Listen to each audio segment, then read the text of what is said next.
Là, on est au temple des Pitons. Le python, en vérité, qui est l'animal mythique de la ville. Alors ici, le python, animal sacré, d'abord est vénéré parce que pour la population de Ouidah, le python protégeait l'agriculture. Cela empêchait les rats de s'attaquer au grenier. Et d'ailleurs, ce même python a plusieurs fois sauvé le royaume Ouidah contre l'invasion du royaume d'Abomey. L'aspect du python, ça fait 1,50 m de longueur, pas plus.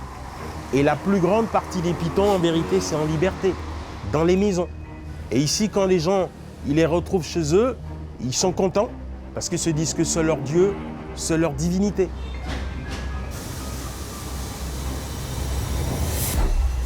Ce temple existait, comme j'ai dit, depuis le XIIIe siècle. Et ici, c'était de la forêt.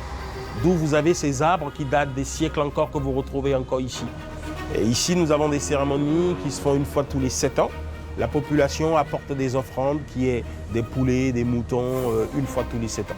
Et le nombre 7, c'est un bon chiffre de la géomancie, de l'oracle.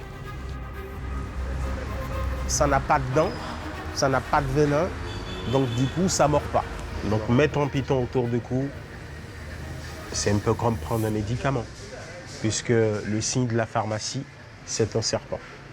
Alors là, on a une porte faite en bois d'iroko. Et là, ici, les pythons, on est dans la case des pythons. On a tout au moins une 50aine de pythons.